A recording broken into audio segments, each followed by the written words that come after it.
So இப்போ இன்றைய நாளைய நாளிலும் நாம் என்ன பார்க்க போகிறோம் அப்படின்னா, தூய ஆவியானவரை குறித்து ஒரு சில காரியங்கள் பார்க்க போகிறோம். சரியா? இப்போ இன்றைய செய்தியை நாம் ஆரம்பிக்கும் போது தூய ஆவியானவரை பற்றி விவிலியத்தில் என்னென்னலாம் சொல்லப்பட்டிருக்குது அப்படின்னு சொல்லி ஒரு சில காரியங்களை பார்ப்போம். அநேக காரியங்கள் நீங்கள் அறிந்திருந்ததாக இருக்கலாம். இருப்பினும் ஆவியானவருடைய வெளிச்சத்திலே, ஆவியானவருடைய வெளிப்பாடிலே புதிய செய்திகளை கேட்பதற்கும் புதிய அறிவை பெற்றுக்கொள்வதற்கும் இந்த நேரத்தை நாம் பயன்படுத்தி கொள்வோம். ஸோ இப்போ உங்களுக்காக இன்றைய காலை ஜெபித்த பொழுது ஆண்டவர் கொடுத்த ஒரு வசனத்தோடு இன்றைய நாளுடைய செய்தியை நம்ம ஆரம்பிப்போம். அப்போஸ்தலர் பணி 11வது அதிகாரம் 15வது வசனத்திலிருந்து வாசிப்போம். ஒரு ஆள் வாசிங்க. அப்போஸ்தலர் பணி 11வது அதிகாரம் 11வது அதிகாரம் 15வது வசனம்.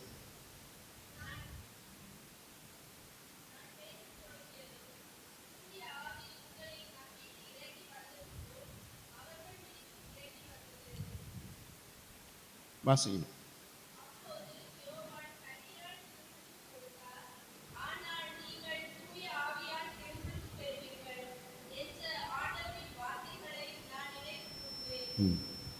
அடுத்த வசனம் வாசிங்க.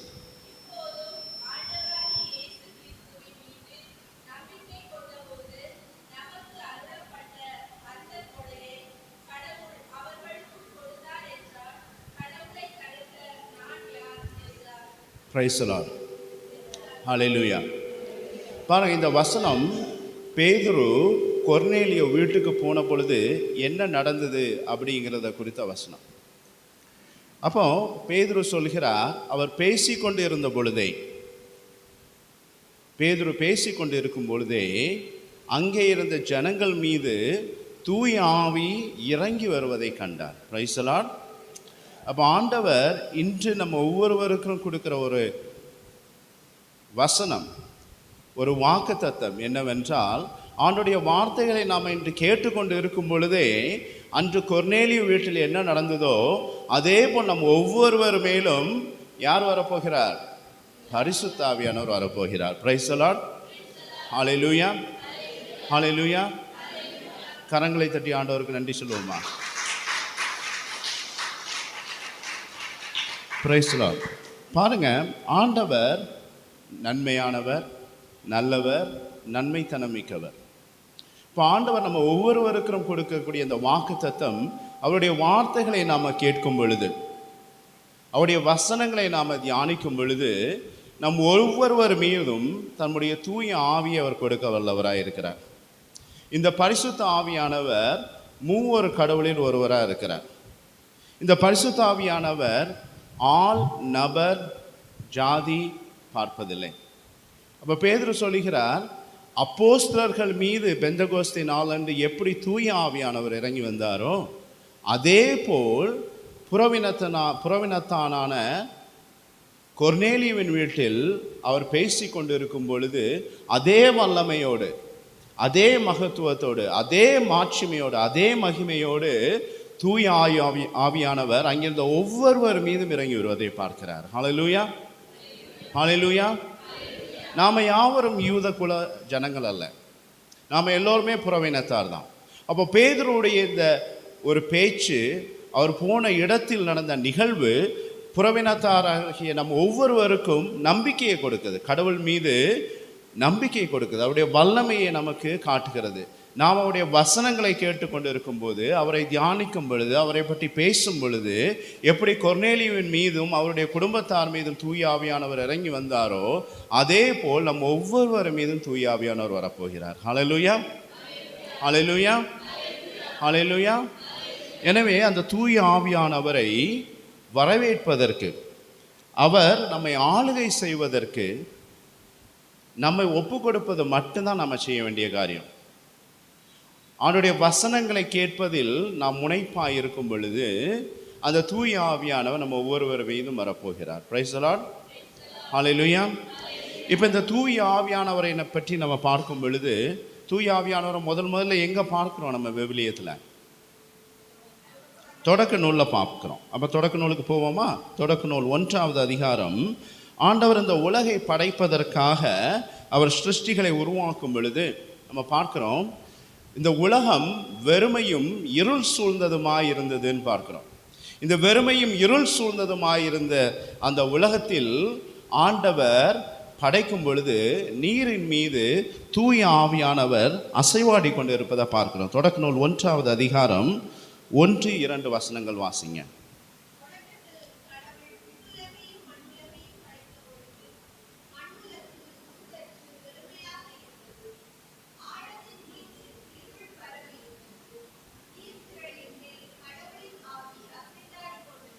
Praise the lord. பாருங்க, ஆண்டவர் படைக்கும் பொழுது அந்த இடத்துல வெளிச்சம் இல்லை, இருள் இருந்தது, வெறுமை இருந்தது.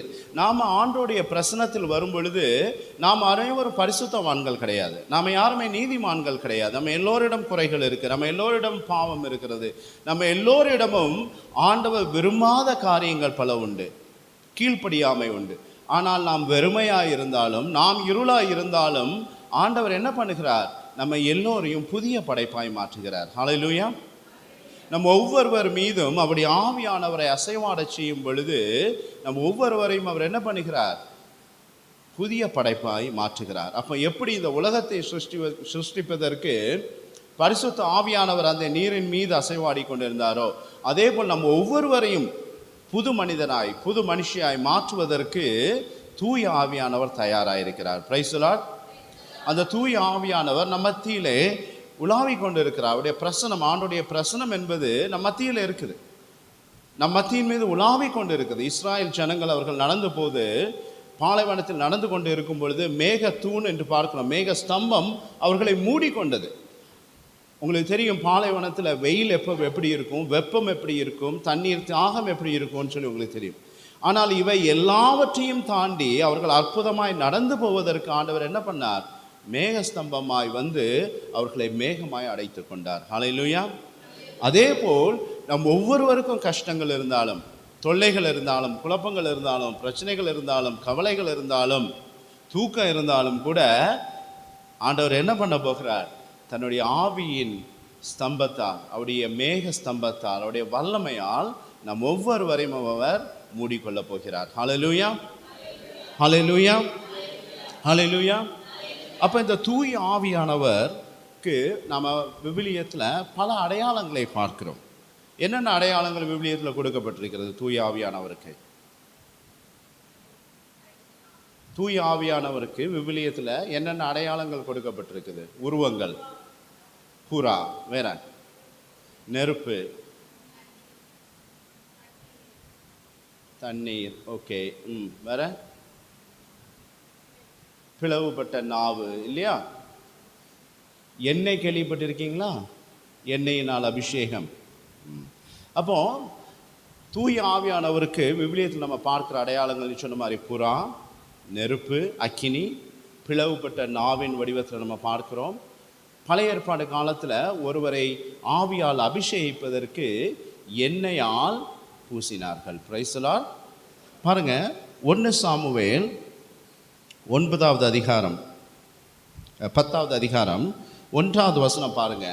சாமுவேல் என்கிற தீர்க்கதரிசிக்கு ஆண்டவர் இஸ்ராயல் ஜனங்கள் ஒரு ராஜாவை கேட்ட பொழுது அந்த ராஜாவை திருநிலைப்படுத்துவதற்கு ஆண்டவருடைய கரம் அவரோடு இருக்கும், ஆண்டவருடைய வல்லமை அந்த ராஜாவோடு இருக்கும், அவர் ஆண்டவரால் திருப்பொழிவு செய்யப்பட்டிருக்கிறார் அப்படிங்கிற அந்த காரியத்தை உறுதிப்படுத்துவதற்காக சாமுவேல் தீர்க்கதரிசிக்கு ஒரு காரியத்தை செய்வதற்கு ஆண்டவர் எத்தனிக்கிறார். ஸோ சாமுவேல் போய் சவுலை சந்திக்கிறார். அப்போ 1 சாமுவேல் 10வது அதிகாரம் 1வது வசனம் வாசிங்க.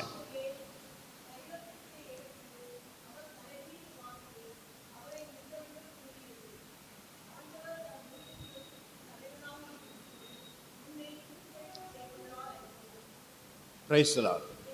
பாருங்க, அப்போ ஆண்டவரால் திருநிலைப்படுத்தப்பட்டவர், ஆண்டவருடைய ஆவியினால் இயக்கப்படுகிறவர், ஆண்டவர் தெரிந்து கொண்டவர் என்று பழைய காலத்தில் வெளியரங்க அடையாளமாக கொடுக்கப்பட்டது எண்ணெயினால் அபிஷேகம். எண்ணெயினால் அவர்கள் தலையில் வார்த்து அவர்களுக்கு ஒரு அருட்பொழிவு செய்யப்பட்டது. இதே போலதான் தாவீதையும் இதே சாமுவேல் அவர் திருநிலைப்படுத்துகிறார். 1 சாமுவேல் 16வது அதிகாரம் 12வது வசனத்திலிருந்து வாசிங்க. 1 சாமுவேல் 16:12.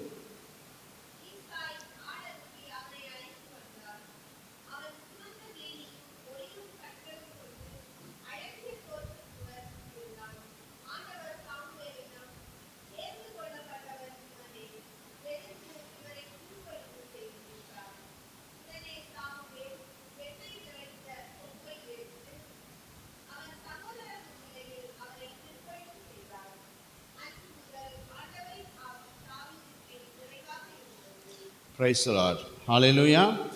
அப்போ அதில் பார்க்க வேண்டிய காரியம் என்னவென்றால், அந்த எண்ணெயினால் அவர் திருப்பொழிவு செய்யப்பட்ட பொழுது என்ன நடந்தது? ஆண்டவரின் ஆவி என்ன பண்ணுச்சு? அவர் மேல் நிறைவாய் தங்கி அவருடைய காரியங்களுடைய வாழ்க்கையில் செயல்பட்டது. Praise the lord. ஹல்லேலூயா. இன்றைக்கும் நாம் பார்க்கிறோம், எண்ணெயினால் அபிஷேகம் செய்வதை பார்க்கிறோம். உறுதி பூசுதல் பெறாதவங்க யாராவது இருக்கிறீங்களா? எல்லாரும் உறுதி பூசுதல் பெற்றிருக்கீங்களா? உங்களுடைய உறுதி பூசுதல் நிகழ்வை நினைத்து பாருங்கள். பரிசுத்த ஆவியால் உங்களை திடப்படுத்தும் அந்த நாளில் உங்கள் எல்லாருக்கும் எண்ணெய் பூசப்பட்டதா? Price the lord. ஹல்லேலூயா. அப்போ பழைய ஏற்பாட்டு காலத்தில் சாமுவேல் தீர்க்கதரிசி என்ன பண்ணாரோ அதே காரியத்தை இன்றும் நாம் என்ன பண்ணுகிறோம்? திருச்சபையில் நாம் பின்பற்றுகிறோம். அப்போ எண்ணெய் பூசுவது என்பது வெளியரங்கமாக தூய ஆவியானவர் நம்மீது அருள் பொழிவு செய்யப்படுகிறார் என்பதற்கு ஒரு அடையாளமாக காட்டப்படுகிறது. Praise the lord. ஹல்லேலூயா. அநேக பேர் சொல்லுவாங்க, என்ன அப்படின்னா, தூய ஆவியானவரை நாம் புதிய ஏற்பாட்டில் அதிகம் பார்க்கிறோம், பழைய ஏற்பாட்டில் தூய ஆவியானவரை ரொம்ப பார்ப்பதில்லை அப்படின்னு சொல்கிறாங்க. எத்தனை பேர் நம்புறீங்க? எத்தனை பேர் பழைய ஏற்பாட்டில் தூய ஆவியானவரை பற்றி அதிகமாய் பேசப்படவில்லை என்று நினைக்கிறீங்க? கை தூக்குங்க பார்க்கலாம். யாரும் கை தூக்க மாட்டீங்க, எனக்கு தெரியும். யாரெல்லாம் பழைய ஏற்பாட்டில் தூய ஆவியானவரை பற்றி அநேக மேற்கோள்கள் இருக்குதுன்னு சொல்கிறீங்க? கை தூக்குங்க பார்க்கலாம். அதுக்கும் கை தூக்க மாட்டீங்க, அதுவும் தெரியும் எனக்கு. ஏன்னா உங்களை பல வருஷங்களாக நான் அறிந்து வச்சுருக்கிறேன். இன்று நேற்று இங்கே வர்ற ஆள் இல்லைன்னா பல ஆண்டுகளாக வர்றதுனால ஆசிரியர் கேள்வி கேட்கும் பொழுது பதில் கொடுக்காமலே கூட்டத்திலே உட்காந்து பழகிட்டோம் பார்த்தீங்களா? அதனால் இப்படியும் போக மாட்டோம், அப்படியும் போக மாட்டோம். Price the Lord. பரிசுத்த ஆவியானவர் இருக்காரா இல்லையா? இருக்குதுன்னு சொல்கிறவங்க கை தூக்குங்க பார்க்கலாம். இல்லைன்னு சொல்கிறவங்க கை தூக்குங்க பார்க்கலாம். பழைய ஏற்பாட்டு காலத்தில் பரிசுத்த ஆவியானவர் இருந்தாரா இல்லையா? இருந்தாருன்னு சொல்கிறவங்க கை தூக்குங்க பார்க்கலாம். Price the Lord. பரவாயில்ல, முன்னேறிட்டீங்க. ஹல்லேலூயா. ஹல்லேலூயா. பாருங்க, பழைய ஏற்பாட்டில் தான் நம்ம அநேக தீர்க்க தரிசனங்களை பார்க்கிறோம் இல்லையா? அநேக இறை வாக்கினர்களை பார்க்கிறோம். எசையா ஆகட்டும், எரேமியா ஆகட்டும், எசேக்கியேல் ஆகட்டும், மீகா ஆகட்டும், நாகூம் ஆகட்டும், அபாகுக் ஆகட்டும், இவர் எல்லோருமே யார்? இறை வாக்கினர்கள். இவர்கள் அநேக காரியங்களை குறித்து தீர்க்க தரிசனம், இறை வாக்கு சொன்னாங்க. இந்த இறை வாக்கு என்பது அன்று நடக்க போகிற காரியத்தை பற்றி மட்டுமல்ல, பிற்காலத்தில் 100, 500, 1000 ஆண்டுகளுக்கு அப்புறம் என்ன நடக்கும் என்பதை குறித்து கூட அவர்கள் பல காரியங்களை சொல்லி விட்டுட்டு போனாங்க. அப்போ இதையெல்லாம் சொல்லுவதற்கு மனிதருக்கு வல்லமை இருக்குதா? யோசித்து பாருங்க. இப்போ உங்கள்கிட்ட ஒரு ஆளை எழுப்பி விட்டு நாளைக்கு என்ன நடக்கும் அப்படின்னு கேட்டால் உங்களால் சொல்ல முடியுமா? யாராவது? முடியாது. நம்ம யாருக்குமே சொல்ல முடியாது, என்னாலையும் சொல்ல முடியாது. ஒரு மனிதனால் இந்த காரியத்தை செய்ய முடியாது. ஆனால் இவ்வளவு இறைவாக்கினர்கள் அநேக இறைவாக்குகளை சொல்லிட்டு போயிருக்கிறாங்க. அந்த இறைவாக்குகள் எல்லாம் நிகழ்வதை நம்ம பார்க்கிறோம். இந்த இறை வாக்கு என்பது தூய ஆவியின் ஒரு வரம் இல்லையா? அப்போ தூய ஆவியின் ஒரு வரம் அவர்களிடம் செயல்பட்டதால அவர்கள் அநேக இறை வாக்குகளை, தீர்க்க தரிசனங்களை அறிக்கை செய்தாங்க. அந்த இறை வாக்குகள் நம்ம காலகட்டத்திலையும் நடக்குது, நம்முடைய முன்னோர் காலகட்டத்திலையும் அநேக இறைவாக்குகள் நிறைவே இருக்கு. அப்போ அதில் ஒரு சில இறைவாக்குகளை உங்களுடைய பார்வைக்கு கொண்டு வரணும்னு நினைக்கிறேன். எசையா 7வது அதிகாரம்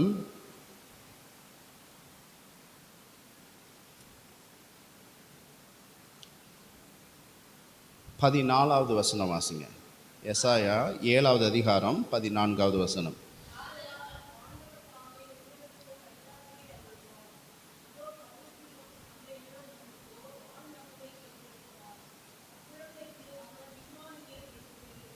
பிரைஸ் தி லார்ட். இந்த நபர் யார் என்று தெரிகிறதா? யார்? Price the Lord. எசையா இயேசு பிறப்பதற்கு எத்தனை ஆண்டுகள் முன்னாடி வாழ்ந்தார்? ஏறக்குறைய 500 ஆண்டுகளுக்கு முன்னாடி எசையா வாழ்ந்தார். Price the lord. பாருங்க, இயேசு பிறப்பதற்கு ஏறக்குறைய 550 ஆண்டுகளுக்கு முன்னாடி அவர் பிறக்க போகிறார் என்ற தீர்க்க தரிசனம் உரைக்கப்பட்டது. இந்த தீர்க்க தரிசனம் எசையா உரைத்தது அவருடைய வல்லமையால் அல்ல, ஆண்டவருடைய ஆவியின் வல்லமையால்.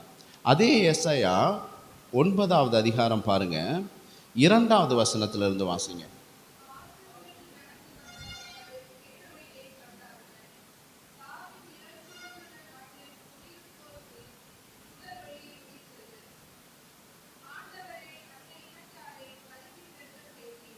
ஆறாவது வசனத்துக்கு போங்க. 6வது வசனத்துக்கு போக எங்க இப்போ?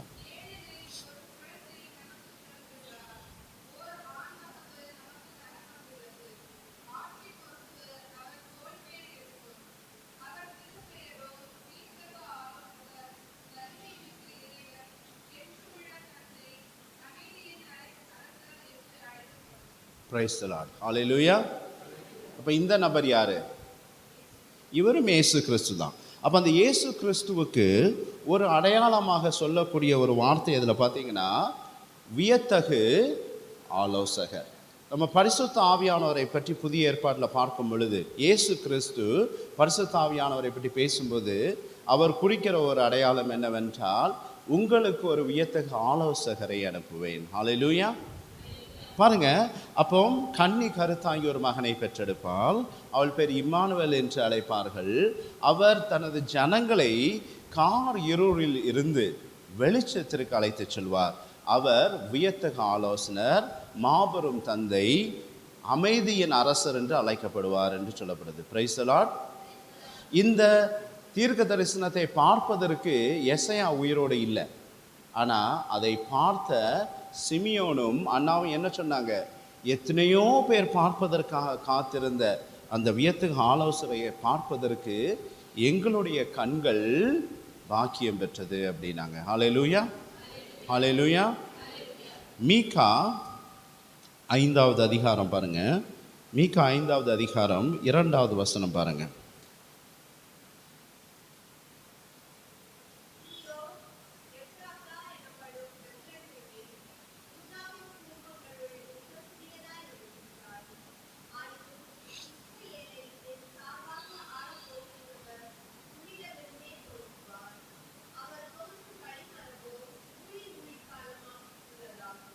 Praise the lord. ஹல்லேலூயா.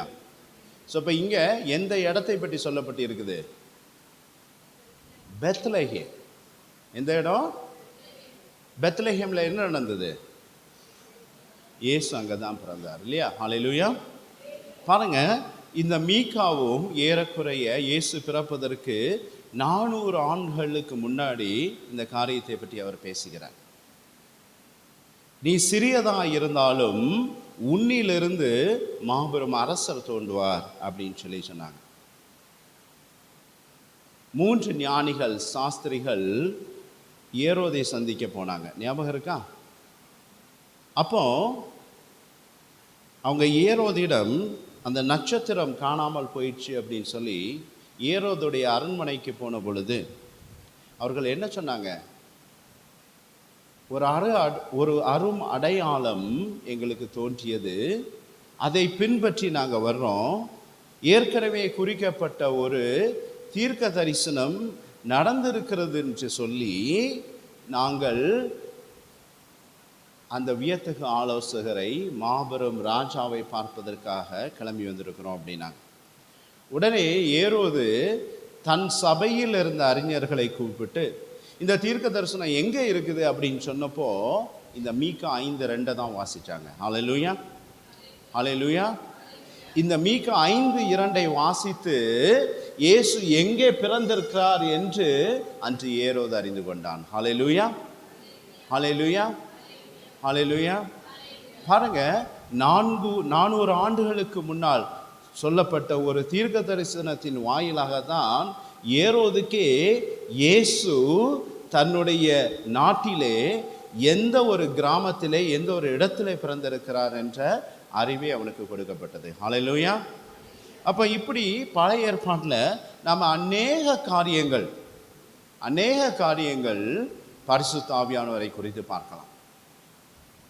அப்போ பழைய ஏற்பாட்டில் இருக்கிற அநேக தீர்க்க தரிசனங்கள் எல்லாமே ஆவியின் வரமாகிய தீர்க்க தரிசனத்தின் வாயிலாக எழுதப்பட்டிருக்கிறது. ஹல்லேலூயா.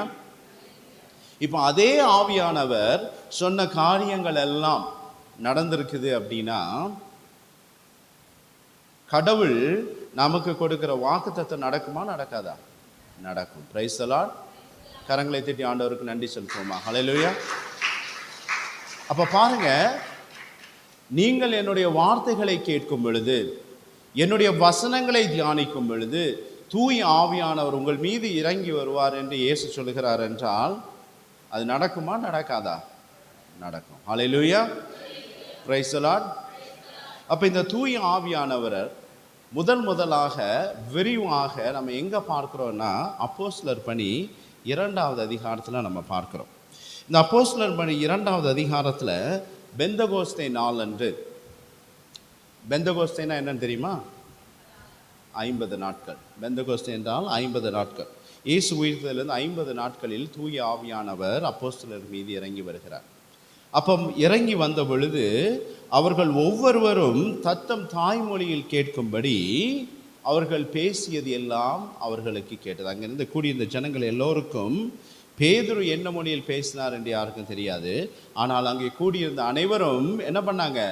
தத்தம் மொழிகளில் அவர்கள் பேசியதை கேட்டார்கள். Praise the lord. Hallelujah. Hallelujah. அப்போ பாருங்க, இந்த நிகழ்வு நம்ம எல்லாருக்கும் தெரியும். இப்போ அதே அப்போஸ்தலர் பணி 2வது அதிகாரம் 37வது வசனத்திலிருந்து பாருங்க.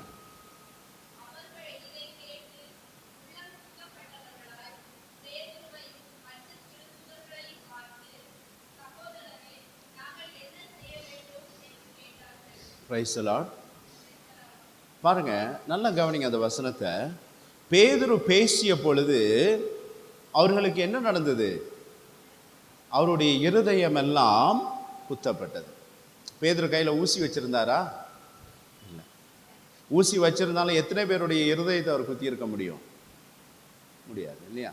ஆனால் அங்கே இருக்கிற ஜனங்களுடைய இருதயங்கள் எல்லாம் பேதுரு பேசிய பொழுது குத்தப்பட்டது. ஏன் குத்தப்பட்டது என்றால், கடவுள் எவ்வளவு தூய்மையாக இருக்கிறார், நாம் எவ்வளவு அசுத்தமாக இருக்கிறோம் அப்படிங்கிற அந்த உணர்வு அந்த இருதயங்களுக்கு கொடுக்கப்பட்டது. அப்போ ஆண்டவரை பற்றி கொடுக்கக்கூடிய முதல் அறிவு என்னவென்றால், ஆண்டவர் எவ்வளவு தூய்மையாக இருக்கிறார், அந்த தூய்மையான அந்த கடவுள் பக்கத்தில் நாம் செல்வதற்கு எவ்வளவு அருகதை இல்லாதவர்களாக நாம் இருக்கிறோம் அப்படிங்கிற அந்த உணர்வு தான் முதலாக அந்த தூய ஆவியானவர் பேசும் பொழுது அவருடைய இருதயத்தில் கொடுக்கப்பட்டது. விடுதலை பயண நூலில் நம்ம பார்க்கிறோம், மோசே எரியும் முட்செடியின் நடுவே அதை பார்த்து அதை நெருங்கி போகும் பொழுது ஆண்டவர் என்ன சொன்னார்? நீ நெருங்கி வருவது ஒரு பரிசுத்தமான ஒரு இடம், ஒரு பரிசுத்த ஸ்தலம். உன்னுடைய காலடிகளை கலற்றி போடுனார். அதை நீங்கள் கொஞ்சம் ஆழமாக யோசித்தீங்கன்னா, காலடிகளை கலற்றி போடுவது என்பது நம்ம செருப்பு போட்டு நடக்கிறதுனால செருப்பில் இருக்கிற அசுத்தத்தை நினைக்கிறீங்களா? இல்லை.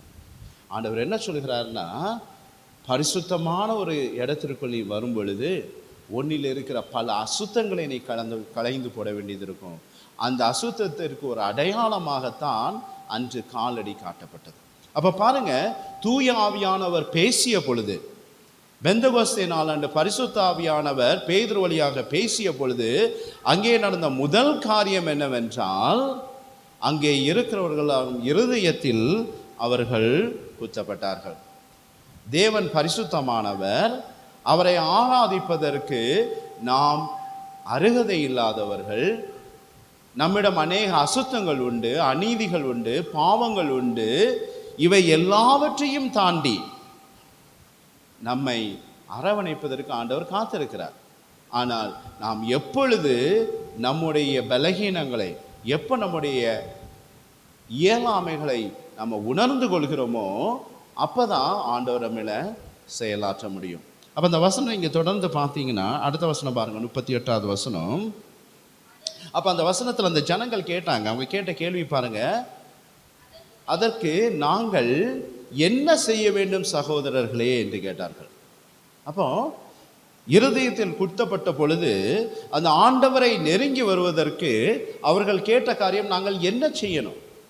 அன்பான சகோதர சகோதரிகளே, இந்த தியானத்தில் நம்ம உட்கார்ந்து இருக்கும்போது தூய ஆவியானவருக்காக நாம் காத்திருக்கும் பொழுது, அவருடைய வல்லமை நம்மை நிரப்புவதற்காக நாம் விழிப்பாய் இருக்கும் பொழுது, நம்முடைய இருதயங்களுடைய வசனங்களால் தொடப்படும் பொழுது, அன்று அந்த ஜனங்கள் என்ன கேட்டாங்களோ அதே உணர்வை தான் நம்மை ஆண்டவர் நம்முடைய இருதயங்களையும் எதிர்பார்க்கிறார். அந்த உணர்வு என்னவென்றால், நான் தகுதியில்லாதவனாய் இருப்பினும் என்னை நீர் தொடுவதற்கு நான் என்ன செய்ய வேண்டும்? ஹல்லேலூயா. நான் தகுதி இல்லாமல் இருந்தாலும் நீர் என்னை தொடுவதற்கு நான் என்ன செய்ய வேண்டும்? அதற்கு பேதுரு சொல்றார் பாருங்க, வாசிங்க அடுத்த வசனம்.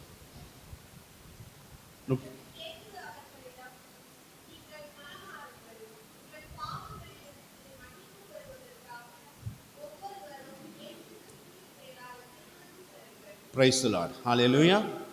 அப்போ 2 காரியங்களை பேதுரு இங்கே வலியுறுத்துகிறார். ஒன்று, மனம் திரும்புங்கள். 2வது, நீங்கள் திருமுழுக்கு பெற்றுக்கொள்ளுங்கள். இயேசு கிறிஸ்துவின் நாமத்தில் திருமுழுக்கு பெற்றுக்கொள்ளுங்கள் அப்படிங்கிறார். ஸ்நாபக அருளப்பர் வந்த பொழுதும் சரி, இயேசு இறைவாக்கு அறிவிக்க வந்த பொழுதும் சரி, அவர்கள் தங்களுடைய இறை பணியை ஆரம்பிக்கும் போது அவர்கள் சொன்ன முதல் வார்த்தை, இறை ஆட்சி அண்மையில் உள்ளது, மனம் திரும்பி நற்செய்தியை நம்புங்கள். ஹல்லேலூயா. அப்ப பாருங்க, ஆண்டவருடைய அந்த வாழ்க்கைக்குள், ஆண்டவருடைய அந்த அருகாமைக்குள், அவருடைய பிரசன்னத்திற்குள் வருவதற்கு ஆண்டவர் நம்மிடம் எதிர்பார்க்கும் ஒரே காரியம் என்னவென்றால் மனம் திரும்புவது. நம்முடைய பாவ நிலையை அறிந்து அதிலிருந்து விலக நாம் முயற்சி செய்வது, அறிக்கை செய்வது. அதற்கு அடையாளமாக திருமுழுக்கு பெறுவது. நம்ம எல்லாருக்குமே தெரியும், நம்ம நற்கருணை வாங்குவதற்கு, புதுநன்மை வாங்குவதற்கு முன்னாடி பாவசங்கீர்த்தனம் பண்ணியிருப்போம். குழந்தையாக இருக்கும்போது ஞானஸ்நானம் பெற்றிருப்போம். அதற்கப்புறம் தான் நற்கருணை கொடுக்கப்படுறது. இப்போ வயது வந்து ஒரு நபர் கத்தோலிக்க திருச்சபைக்குள்ள வர்றார் என்றால், இந்த பாவசங்கீர்த்தனம், திருமுழுக்கு, நற்கருணை இதெல்லாம் ஒரே நேரத்தில் 3ம் கொடுக்கப்படுது. அப்போ இந்த 3 காரியமும் எதை குறிக்கிறது என்றால், ஞானஸ்நானம், மனம் திரும்புதல். பரிசுத்த ஆவியானவரை கொடுக்கும் அந்த நிகழ்வு உறுதி பூசலாக நமக்கு காமிக்கப்படுது. அப்போ ஒரு மனிதன் கடவுளுக்குள் வருவதற்கு 3 காரியங்கள், 3 அடையாளங்கள் இங்கே கொடுக்கப்படுவது. ஒன்று, மனம் திரும்புவது. 2வது, திருமுழுக்கு பெறுவது. 3வது, தூய ஆவியினால் நிரப்ப பெறுவது. ஹல்லேலூயா. பாருங்க, அப்போ 3 காரியங்கள் நம்மில் நிகழ வேண்டும் என்று ஆண்டவர் விரும்புகிறார். அப்போ இருதயங்கள் வெட்டப்படும் பொழுது, இருதயங்கள் அவருடைய வார்த்தையால் குத்தப்படும் போது, பிளவுபடுத்தப்படும் பொழுது, நான் என்ன செய்ய வேண்டும் ஆண்டவரே என்று கேட்கும் பொழுது, ஆண்டவர் தன்னுடைய ஜனங்களுக்கு சொன்ன வார்த்தை என்றால், மனம் திரும்புங்கள், திருமுழுக்கு பெறுங்கள், தூய ஆவியினால் நிரப்பப்படுங்கள். Price the Lord. அடுத்த வசனம் பாருங்க, அந்த வசனத்தை தொடர்ந்து வாசிங்க. 38வது வசனம். அப்பொழுது தூய ஆவியை கொடையாக பெறுவீர்கள். ஹல்லேலூயா. அப்போ பாருங்க, தூய ஆவியானவருக்காக நாம் காத்திருக்கும் பொழுது, அவருடைய வசனங்களை கேட்கும் பொழுது, தூய ஆவியானவர் அவர்கள் மீது இறங்கி வந்தார் அப்படின்னு நம்ம கொர்நேலி வீட்டில் பார்த்தோம். அப்போ பாருங்க, தூய ஆவியானவர் அங்கே பேசிய பொழுது கொர்நேலி வீட்டில் என்ன நடந்தது என்றால், அவருடைய இருதயங்கள் பிளக்கப்பட்டது, அவருடைய இருதயங்கள் பிளவுபட்டது, அவருடைய இருதயங்களெல்லாம் குத்தப்பட்டது. பேதுரு பேசிய பொழுதும் அவருடைய இருதயங்கள் குத்தப்பட்டது. இயேசு பரிசுத்தமானவர், தேவன் பரிசுத்த நிலையில் இருக்கிறார், அவர் நீதிமான், அவர் சர்வ வல்லவர், மாட்சிமை பொருந்தியவர், மகிமை பொருந்தியவர் என்ற அறிவு கொடுக்கப்பட்டது. அந்த அறிவு கொடுக்கப்பட்ட பொழுது மனிதனுக்கு தான் ஒரு தகுதியில்லாத நிலையில் இருக்கிறோம் என்ற உணர்வு கொடுக்கப்பட்டது. அந்த உணர்வு கொடுக்கப்பட்ட பொழுது இதயங்கள் வருத்தப்பட்டன. இருதயங்கள் துக்கப்பட்டன. அந்த துக்கம் என்ன? இவ்வளவு ஒரு பரிசுத்தமாக இருக்கிற இந்த தேவன் பக்கத்தில் நான் போவதற்கு நான் என்ன செய்ய வேண்டும், நான் போக முடியாத ஒரு சூழ்நிலை இருக்குதே என்ற உணர்வு அவர்களுக்கு ஏற்பட்டது. பாருங்க, தொடக்க நூலில் ஆதாம் ஏவாள் முதல் பாவம் செய்த பொழுது அது வரைக்கும் அவர்கள் ஆண்டவரோடு ஒவ்வொரு நாளும் பேசி உலாவி சிரித்து கொண்டிருந்த அந்த நாட்களில் அவர்கள் பாவம் செய்த போது அவர்கள் செய்த முதல் காரியம் என்ன? போய் தங்களை மறைத்து கொண்டார்கள், ஒளிந்திருந்தார்கள். அப்போ கடவுள் அவர்களை சந்திக்க வந்த பொழுது, ஆதாம் ஏவாள் நீங்க எங்கே இருக்கிறாய் என்று கேட்டபொழுது அவர்கள் சொன்னது, நாங்கள் நிர்வாணமாக இருக்கிறோம், நாங்கள் ஒளிந்திருக்கிறோம் என்று சொன்னார்கள். அந்த நிர்வாணம் என்பது அவருடைய சரீர நிர்வாணம் அல்ல சகோதர சகோதரிகளே, அவருடைய இருதயத்தில் இருந்த பாவம் அவர்களை கடவுளிடம் இருந்து எவ்வளவு தூரத்திற்கு விலக்கி கொண்டு போயிட்டு அப்படிங்கிற அந்த காரியம் அவர்களுக்கு காட்டப்பட்ட பொழுது அவர்கள் துக்கப்பட்டார்கள். கடவுளை சந்திக்க முடியவில்லை, அவரோடு பேச முடியவில்லை. அந்த மகிழ்ச்சியெல்லாம் காணாமல் போன பொழுது அவர்கள் வேதனைப்பட்டு போய் ஒளிந்து கொண்டார்கள். அப்ப பாருங்க, கடவுள் என்ன பண்ணுகிறார் என்றால் அவருக்கு அவர் தோலினால் ஆடை செய்து மூடுகிறார். Price the Lord.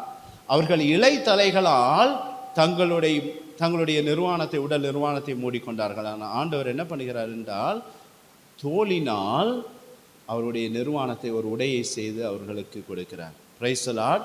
அந்த உடை என்பது ஆண்டவருடைய கிருபை எப்போ நம்மை மூடிக்கொள்கிறதோ, அவருடைய வல்லமை எப்போ நம்மை அரவணைத்துக் கொள்கிறதோ, அப்பதான் நம்ம என்ன பண்ண முடியும்? ஆண்டவர் அருகாமையில் போக முடியும். அப்போஸ்தலர்கள் இயேசுவிடம் கேட்கிறார்கள், பின் யார்தான் விண்ணகம் செல்ல முடியும் என்று. அதுக்கு இயேசு சொல்லுகிறார், இது மனிதனால் கூடாது, கடவுளால் கூடும். ஹல்லேலூயா, ஹல்லேலூயா.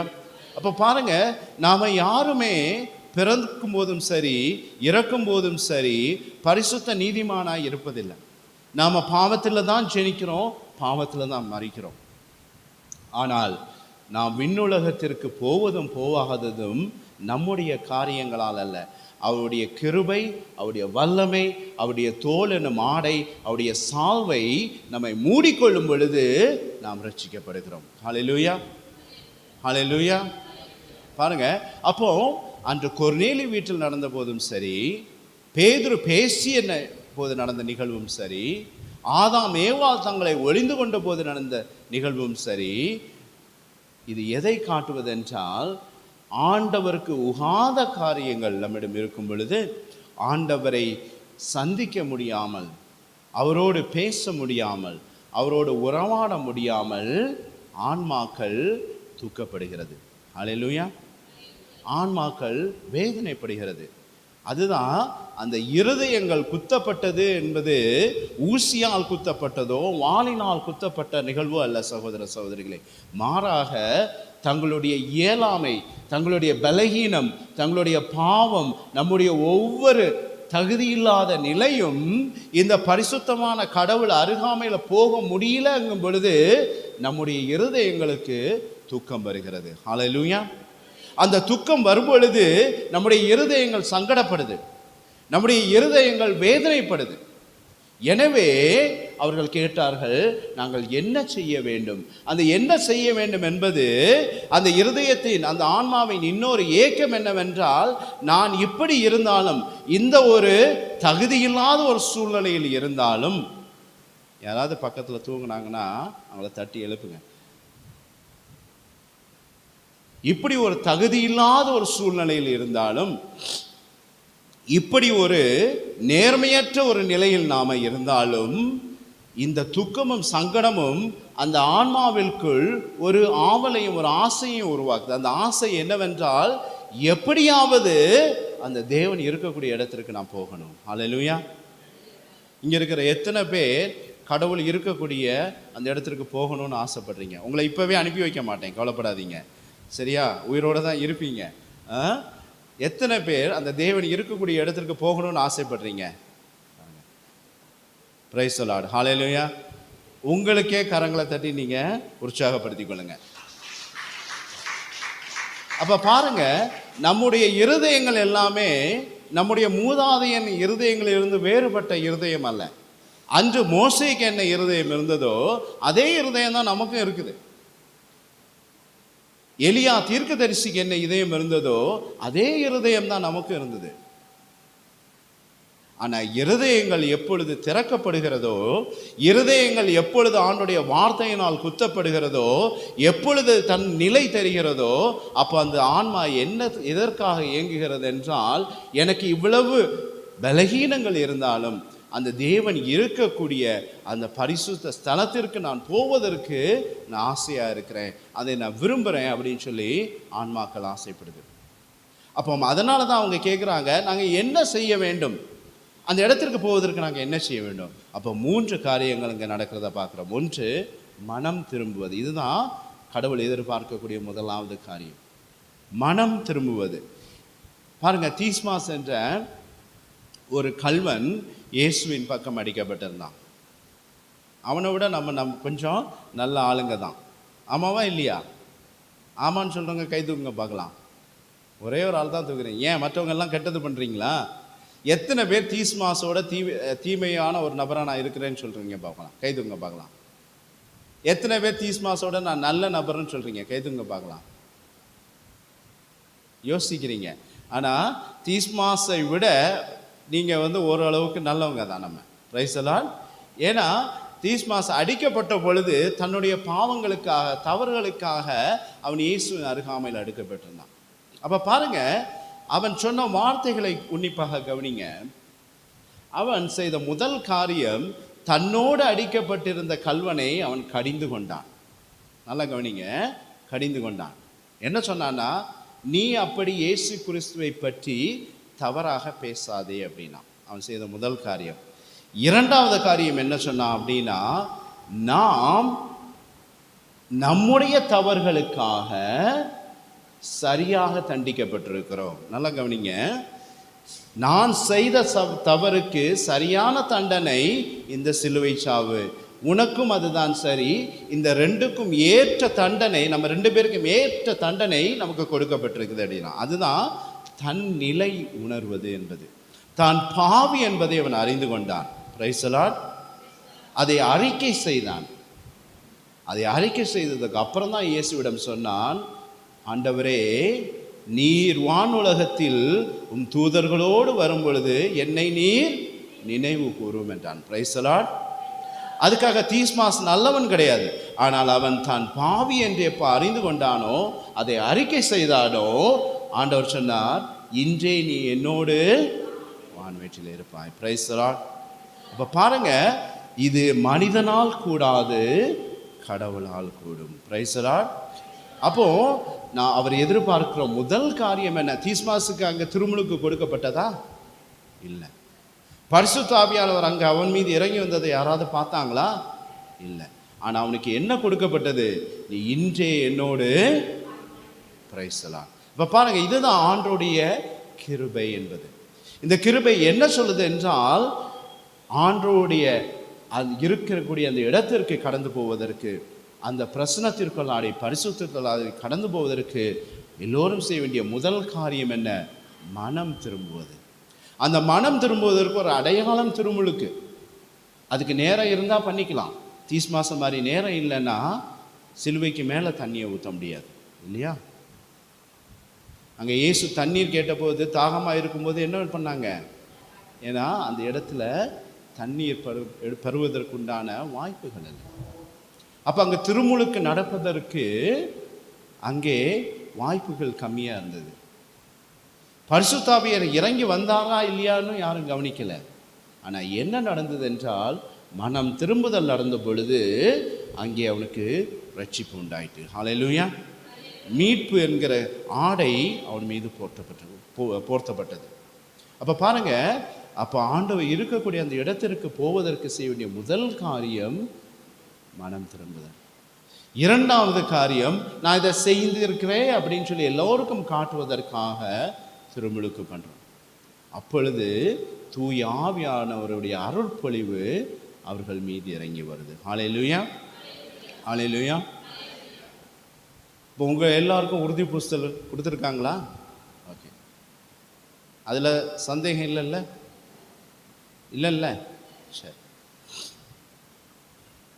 உங்கள் எல்லோருமேலும் உறுதிப்பூசல் கொடுக்கும் பொழுது பிதா சுதன் பரிசுத்த ஆவியின் பெயரால் தூய ஆவியை பெற்றுக்கொள்னு சொன்னாங்களா சொல்லலையா? தூய ஆவியானவர் உங்கள் மேலே வந்தாரா இல்லையா? புறா வடிவத்திலையா, நெருப்பு வடிவத்திலையா, பிளவுபட்ட அக்கினி வடிவத்திலையா? எப்படி வந்தார்? யாராவது பார்த்தாங்களா? நீங்களும் பார்க்கல, பக்கத்தில் இருக்கிறவங்களும் பார்க்கல. அப்போ எப்படி தூய ஆவியானவர்கள் மீது வந்தார் அப்படின்னு சொல்லி மற்றவங்க நம்புறது?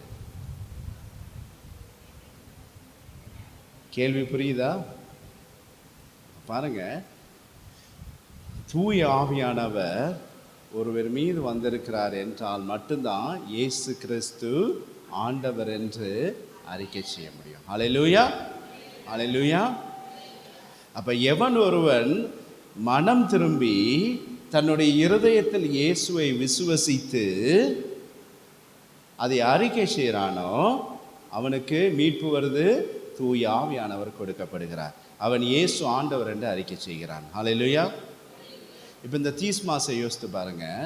மனம் திரும்பினா அதே நேரத்தில் என்ன சொன்னான்? ஆண்டவரே, நீர் விண்ணுலகத்தில் வரும்போது என்னை நீ நினைவு கூறும் அப்படின்னு சொன்னான். வானதூதர்களோடு வரும்போது என்னை நினைவு கூறும் அப்படின்னு சொன்னான். அப்போ தீஸ்மாஸ்க்கு தூய ஆவி கொடுக்கப்பட்டிருக்குமா? கொடுக்கப்பட்டிருக்காதா? கொடுக்கப்பட்டிருக்கும். Praise the lord. Hallelujah, hallelujah. அதை அங்கே இருக்கிறவங்க கவனிக்கலை, பார்க்கலை. உங்களுக்கும் அந்த நிகழ்வு நடக்கவில்லை, எனக்கும் நடக்கலை. ஆனால் நாம் எல்லோரும் மனம் திரும்பும் பொழுது தூய ஆவியானவர் நம் ஒவ்வொருவருக்கும் அருளப்படுகிறார். ஹல்லேலூயா. எனவே தான் கொர்நேலியு வீட்டில் அவர் பேசி கொண்டு இருக்கும் பொழுதே, நல்லா கவனிங்க, அவர் பேசி கொண்டு இருக்கும் போதே, திருமுழுக்கு கொடுக்கும் பொழுது அல்ல, அவர்கள் பேசி கொண்டு இருக்கும் பொழுதே தூய ஆவியானவர் அவர்கள் மீது இறங்கினார். அதற்கு அப்புறம் தான் அவர்களுக்கு திருமுழுக்கு கொடுத்தாங்க. அப்போ பாருங்க, இதில் எந்த 2 காரியங்கள் முக்கியமாக நம்ம காட்டப்படுதுன்னா, ஒன்று மனம் திரும்புதல், இரண்டாவது தூய ஆவியினால் அபிஷேகம் பண்ணுதல். அப்போ மனம் திரும்புதல் என்பது என்னுடைய அதிகாரத்தில் இருக்கிறது. அதை செய்யணுமா செய்ய வேண்டாமா அப்படின்னு. எப்போ நான் அதை செய்யணும்னு முடிவெடுக்கிறோமோ, தூய ஆவியை கொடுப்பது யாருடைய அதிகாரத்தில் இருக்குது? கடவுளுடைய அதிகாரத்தில் இருக்கிறது. நான் எப்போ மனம் திரும்பணும்னு முடிவெடுக்கிறேனோ அப்பொழுது ஆண்டவர் தன்னுடைய தூய ஆவியானவரை கொடுக்கிறார். ஹல்லேலூயா, ஹல்லேலூயா. எனவே தான் நாம் பாவத்தில் ஜெனித்தாலும் பாவத்தில் மரித்தாலும், எப்பொழுது நான் பாவி என்று அறிக்கை செய்கிறேனோ, நான் அறிக்கை செய்யும் ஒவ்வொரு நிமிடமும் ஒவ்வொரு நொடிப்பொழுதும் நான் தூய ஆவியினால் நிரப்பப்படுறேன். ஹல்லேலூயா, ஹல்லேலூயா, பிரைஸ் தி லார்ட். அப்போ பாருங்க, அந்த தூய ஆவியானவர் அந்த இது பாருங்க, 40வது வசனம் பாருங்க, 39வது வசனம் பாருங்க, அதை 2வது அதிகாரம் 39வது வசனம்.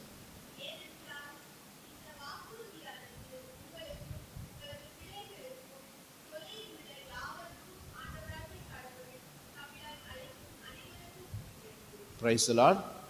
கரங்களை தட்டி ஆண்டவருக்கு நன்றி சொல்லுவோமா? பாருங்க, அப்போ அன்று நடந்த அந்த நிகழ்வு, பெந்தகோஸ்தே நாள் அன்று நடந்த நிகழ்வு ஆண்டவர் சொல்லுகிறார். அந்த வசனத்தை திருப்பி வாசிமா, 39வது வசனம். ஏனென்றால் இந்த வாக்குறுதி, எந்த வாக்குறுதி?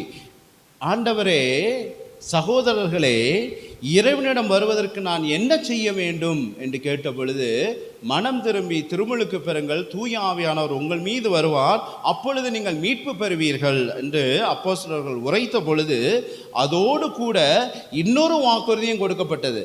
அந்த வாக்குறுதி அந்த ஜனங்களுக்காக மட்டுமல்ல, உங்களுக்காகவும் எனக்காகவும் கொடுக்கப்பட்ட வாக்குறுதி.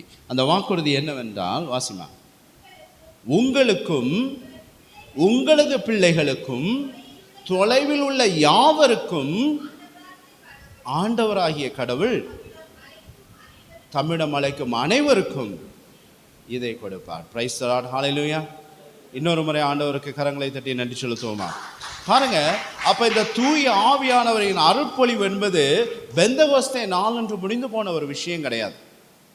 இன்று அவருடைய வசனங்களை கேட்கும் பொழுது, அவருடைய வசனங்களை வாசிக்கும் பொழுது, அவருடைய வசனங்களை தியானிக்கும் பொழுது நம்ம ஒவ்வொருவருக்கும் இன்றும் அந்த நிகழ்வு அது நடக்குதுன்னு சொல்லி ஆண்டவர் வாக்குத்தத்தம் கொடுத்திருக்கிறார். எனவே தான் நம்ம பார்த்தோம், அவர் பேசும் பொழுதே அவர்கள் மீது பரிசுத்த ஆவியானவர் இறங்கி வந்தார் என்று பார்க்கிறோம். அப்போ இந்த தூய ஆவியானவர் சகலத்தையும் அறிந்தவராக இருக்கிறார். நம்ம அப்போஸ்தலர் பணி, இந்த தூய ஆவியானவர் பற்றி நான் 1 மணி நேரத்தில் பேசி முடிக்க முடியாது, சரியா? ஒரு நாள் ஆனாலும் பேசி முடிக்க முடியாது. ஆனால் முடிந்த அளவில் எவ்வளவு அவரை குறித்து உங்களுக்கு ஒரு சில காரியங்களை சொல்ல முடியுமோ அவ்வளோ நான் சொல்கிறேன். அப்போ அப்போஸ்தலர் பணி 5வது அதிகாரத்தில் நம்ம பார்க்குறோம், 2 ஒரு கணவன் மனைவியை பார்க்குறோம், அனனியா சப்பீரா என்று. இந்த 2 பேரும் எல்லோருக்கும் எல்லாம் பொதுமுடைமையாக இருந்த பொழுது அவர்கள் தனக்கென தங்களுடைய இடத்தை விட்டு அதில் ஒரு பகுதியை தங்களுக்கென வைத்து கொண்டார்கள். அதை அவர்கள் மனிதர்கள் முன்னாடி மறைத்தாங்க, அந்த சபையில் இருந்தவர்கள் முன்னாடி மறைத்தாங்க. அப்போ அந்த சபையில் முன்னாடி இருந்தபோது அவர்கள் என்ன சொன்னாங்கன்னா, இவ்வளவுக்கு தான் நாங்கள் விட்டோம் அப்படின்னு சொல்லி தனக்கென எடுத்துக்கொண்ட பங்கை அவர்கள் அறிக்கை செய்யவில்லை. ஆனால் அவர்கள் எதை அறிந்து கொள்ளவில்லை என்றால், அவர்கள் மறைவாய் வைத்திருப்பதை தூய ஆவியானவர் அறிந்திருக்கிறார் என்பது அவங்க உணரலை. Price the lord. அப்போ அவர்களுக்கு சம்பவித்தது அன்று என்னவென்றால், அன்று அந்த கணவனும் மனைவியும் ஒரே நாளில் மரித்து போனார். இப்போ பாருங்க, இந்த தூய ஆவியானவர் எவ்வளவு வல்லமையோடு எவ்வளவு கிருபையோடு நமக்கு கொடுக்கப்படுகிறாரோ, அதே தூய ஆவியானவர் நாம் தவறு செய்யும் பொழுது, துணிகரமாய் பாவம் செய்யும் பொழுது, துணிகரமாய் நாம் தவறு செய்யும் பொழுது நம்மை தண்டிக்கவும் தயங்க மாட்டார். அவர் நம்மை தண்டிப்பதற்கும் வல்லவராய் இருக்கிறார். அப்போஸ்தலர் பணி 8வது அதிகாரம் பாருங்க, ஒரு வசனம் பாருங்க.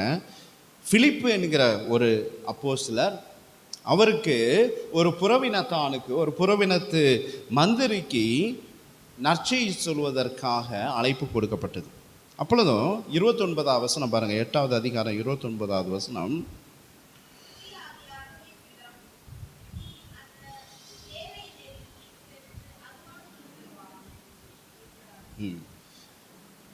பேதுரு பிலிப்ட்ட சொன்னார், தூய ஆவியானவர், அந்த ரதத்தோடு நீ நடந்து போ, அங்கே ஒருத்தன் இருக்கிறான், அவனோடு நீ பேசு என்று. அப்போ அவரோடு பேசிய பொழுது நம்ம பின்னாடி பார்க்கிறோம், அவரும் என்ன பண்ணுகிறார், மனம் திரும்பி திருமுழுக்கு பெற்றுக்கொள்கிறார், தூய ஆவியினால் அபிஷேகம் செய்யப்படுகிறார். இப்போ இந்த தூய ஆவியானவர் நம்ம பார்த்தோம், கொர்நேலியுடைய அந்த காரியம் அப்போஸ்தலர் பணி 10வது அதிகாரத்தில் நம்ம பார்க்கிறோம், அங்கே என்ன நடந்தது அப்படின்னு சொல்லி. வீட்டுக்கு போகும்போது எல்லோரும் வாசித்து பாருங்கள். இப்போ இந்த தூய ஆவியானவரை பற்றி இன்னும் ஒரு சில காரியங்கள் இயேசு என்ன சொல்லி இருக்கிறார் அப்படின்னு நம்ம பார்த்தோம் என்றால், யோவான் 3வது அதிகாரம் பாருங்கள். யோவான் 3வது அதிகாரத்தில் இயேசுவை சந்திப்பதற்கு இரவில் ஒரு பரிசேயர் நிக்கோதேமு போகிறார்.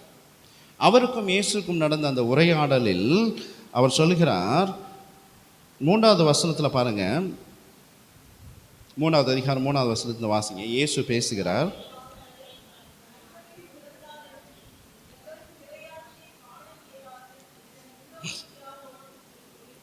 இயேசு ஒரு வார்த்தையை சொல்லுகிறார். அது வரைக்கும் யாரும் இதை பற்றி பேசினதில்லை, யாரும் அதை பற்றி கேள்விப்பட்டதும் இல்லை. முதலாக இயேசுவின் வாயிலாக தான் இந்த காரியத்தை நம்ம பார்க்கிறோம். அவர் சொல்கிறார், ஒருவர் மறுபடி பிறந்தால் ஒழிய, நல்லா கவனிங்க, மறுபடி பிறந்தால் ஒழிய அவர் விண்ணரசிற்குள்ள நுழைய முடியாது, விண்ணரசை காணும். அப்போ நிக்கோதேமு இயேசுடன் சொல்கிறாரு பாருங்க, அந்த பதிலை பாருங்க, வேடிக்கையா இருக்குது. 4வது வசனம்.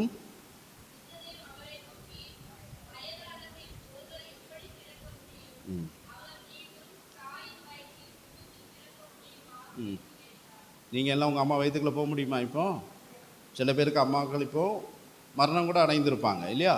இப்போ இயேசு இங்கே வருகிறார், நீங்கள் மறுபடியும் பிறக்கணும் அப்படின்னா உங்கள் அம்மாவை எங்கே போய் தேடுவீங்க? வீட்டில் தேடுவீங்களா, கல்லறையில் தேடுவீங்களா? இல்லையா? அப்போ அம்மா வயிற்றுக்குள்ளே திரும்பியும் பூந்து வெளியே வர முடியுமா? முடியாது. அன்று அவ்வளோ பெரிய ஒரு அறிஞர், அவரும் அப்படி தான் யோசித்தார். இயேசுடன் கேட்டார், எப்படி மறுபடியும் பிறக்கிறதுனா எப்படி நான் என்னுடைய தாயின் வயிற்றில் மீண்டும் புகுந்து வெளியே வர முடியும் அப்படின்னா. அதுக்கு இயேசு சொல்லுகிறார், அடுத்த வசனம் பாருங்க, 5வது வசனம்.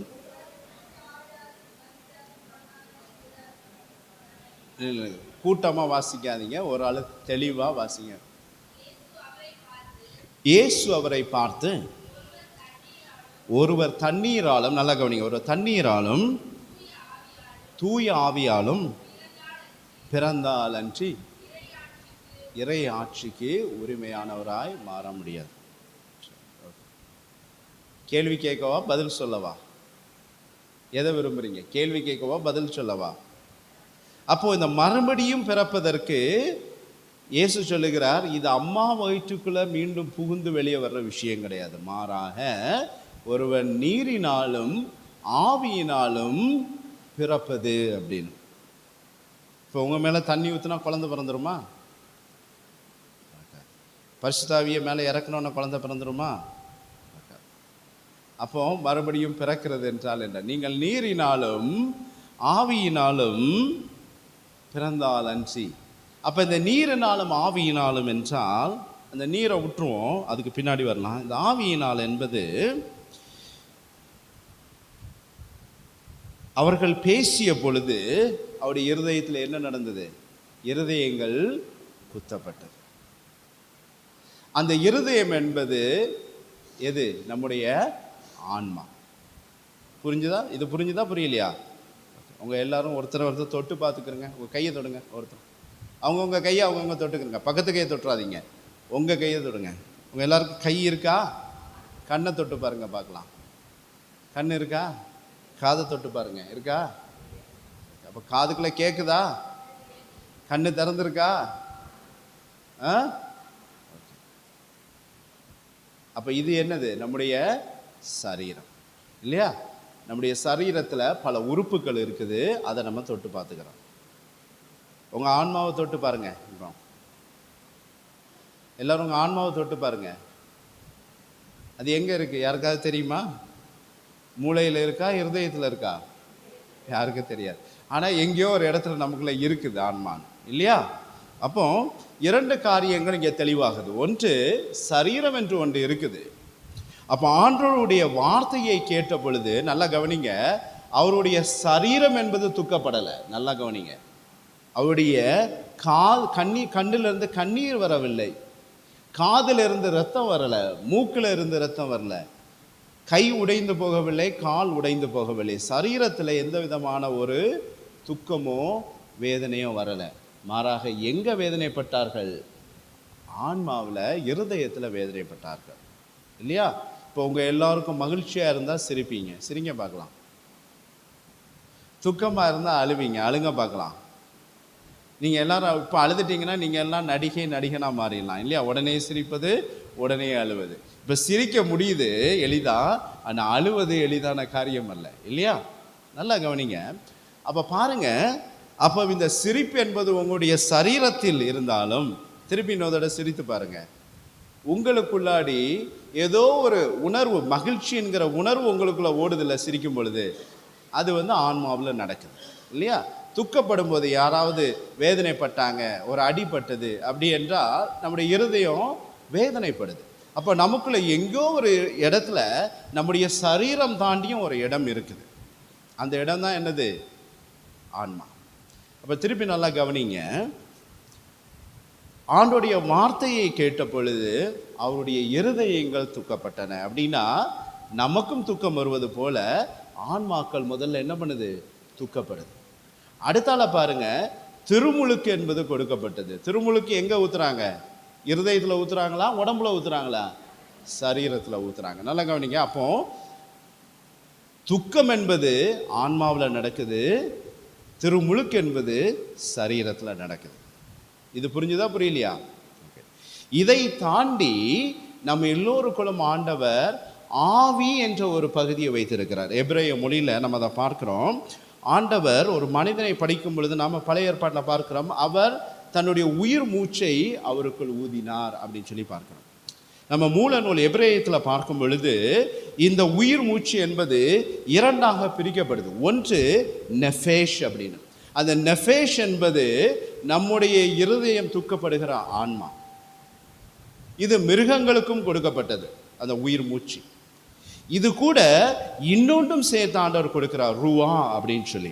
அந்த ரூவா என்பது ஆவி. இந்த ஆவி மிருகங்களுக்கு கொடுக்கப்படலை, மனிதர்களுக்கு மட்டும்தான் அது கொடுக்கப்பட்டது. ஹல்லேலூயா, ஹல்லேலூயா. அப்போ அந்த உயிர் மூச்சியை ஆண்டவர் மனிதர்களுக்கு ஊதிய பொழுது அவரிடமிருந்து 2 காரியங்கள் மனிதர்களுக்குள் வந்தது. ஒன்று நெஃபேஷ் என்கிற ஆன்மா, 2 ரூஹா என்கிற ஆவி. இந்த ஆன்மாவை நம்ம அடிக்கடி உணர்ந்து கொள்கிறோம், ஆனால் ஆவியை அடிக்கடி உணர்ந்து கொள்றதில்ல. இந்த ஆவியை எளிதாக நம்ம உணர்ந்து கொள்வது என்றால் அதற்கு ரொம்ப எளிமையாக சொல்லக்கூடிய ஒரு பதில் நம்ம மனசாட்சின்னு சொல்லலாம், இல்லையா? நம்ம தவறு செய்யும்போது சில பேர் சொல்லுவாங்க, உன் மனசாட்சிக்கு புரியலையா இது செய்கிறது தவறுன்னு. கேட்டிருக்கீங்களா அந்த வார்த்தை? அப்போ அந்த மனசாட்சி என்பது உங்களுடைய ஆன்மா தவறு செய்யணும், தீங்கு விளைவிக்கணும்னு நினைக்கும் போது கூட உங்களுக்கு இருக்கிற ஏதோ ஒரு இன்னொரு உணர்வு, மனசாட்சி என்பது அதை செய்யக்கூடாதுங்கிற அந்த உணர்வை கொடுக்குது. ஸோ இதை தான் நம்ம சுருக்கமாக நம்ம ஆவி அப்படின்னு நம்ம சொல்லிக்கலாம். இதை பற்றி நம்ம இன்னும் விரிவாக இன்னொரு இடத்துல பார்க்கலாம். அப்போது இந்த ஆவி என்பது, இந்த மனசாட்சி என்பது யார் யாருக்கெல்லாம் உறங்கி கொண்டு இருக்கிறதோ, நல்லா கவனிங்க, அவர்கள் துக்கப்பட்ட பொழுது இருதயங்கள் மனமாறணும்னு சொல்லி விருப்பப்பட்டன. அதற்கு அடையாளமாக சரீரத்தில் நீர் ஊட்டப்பட்டது, திருமுழுக்கு ஊட்டப்பட்டது. ஆனால் இன்னொரு காரியம், திருமுழுக்கு என்பது, மனம் திரும்புதல் என்பது, இதையும் தாண்டி இன்னொரு காரியம் அந்த மீட்பில் கொடுக்கப்பட்ட, அது தூய ஆவியானவர். இந்த தூய ஆவியானவர் எங்கே கொடுக்கப்பட்டார் என்றால் இந்த மனசாட்சிங்கிற அந்த ஆவிக்குள்ளாடி கொடுக்கப்பட்டார். Praise the lord, hallelujah. So அப்போ தவறு அதிகமாய் செய்பவர்கள் மத்தியில், துணிகரமாய் பாவங்கள் செய்பவர்கள், கொலை செய்பவர்கள், விபச்சாரம் செய்கிறவங்க, தவறு இவங்க மத்தியில் என்ன நடக்குதுன்னா அந்த மனசாட்சி என்பது தூங்கி போகுது. இந்த தூங்கி போன மனசாட்சியை உயிரூட்டம் கொடுப்பதற்கு மனிதரால் முடிவதில்லை. இந்த மனசாட்சியை உயிர் கொடுப்பதற்கு உதவி தேவைப்படுகிறது. இந்த உதவிதான் தூய ஆவியானவர். ஹல்லேலூயா. இது புரிஞ்சுதா, புரியலையா? இந்த தூய ஆவியானவர், இதைத்தான் இயேசு சொல்லுகிறார், எவன் ஒருவன் நீரினாலும் ஆவியினாலும் மறுபடியும் பிறக்கிறானோ. அப்ப யாருடைய மனசாட்சியை தூங்கி போன, மழுங்கி போன, உணர்ச்சி இல்லாமல் இருக்கக்கூடிய அந்த ஆவியை எப்பொழுது பரிசுத்த ஆவியானவர் உயிர் கொடுக்கிறாரோ அப்பொழுதுதான் அவன் விண்ணகத்திற்கு உரிமையாளனாய் மாற்றப்படுகிறான். ஹல்லேலூயா, ஹல்லேலூயா. அப்ப இதைத்தான் தமிழில் நம்ம மறுபடியும் பிறப்பது என்று பார்க்கிறோம். ஆங்கிலத்தில் born again அப்படின்னு சொல்லி சொல்றாங்க. அப்ப இந்த ஆவி உயிரோட்டம் பெறுவது. அப்ப இயேசு சொல்லக்கூடிய ஒரு முக்கியமான நிகழ்வு என்ன? மனம் திரும்புதலோடு யார் ஒருவர் தூய ஆவியின் அருள் பொழிவை பெறுகிறாரோ அவர்கள் மறுபடியும் பிறக்கிறார்கள். பிரைஸ் தி லார்ட், ஹல்லேலூயா. யார் மறுபடியும் பிறக்கிறாரோ அவர்களுக்கு விண்ணகம் என்பது கொடுக்கப்படுகிறது. இப்போ இதே தூய ஆவியானவரை பற்றி இயேசு யோவான்ல பாருங்க, யோவான் 14வது அதிகாரம் 15வது வசனம் வாசிங்க. 15-16. நீங்கள் என் மீது அன்பு கொண்டிருந்தால் என் கட்டளைகளை கடைபிடிப்பீர்கள், உங்களோடு என்றும் இருக்கும்படி மற்றொரு துணையாளரை உங்களுக்கு தருமாறு நான் தந்தையிடம் கேட்பேன், தந்தை அவரை உங்களுக்கு அருளுவார். Price the Lord. அவர்தான் ஆவியானவர். இதே யோவான்ல நம்ம பார்க்கிறோம், 4வது அதிகாரத்தில் சமாரிய பெண்ணோடு இயேசு பேசிய பொழுது அங்கே நடந்த உரையாடலில் இயேசு சொல்லுகிறார், 24வது வசனம் பாருங்க. யோவான் 4வது அதிகாரம் 24வது வசனம்.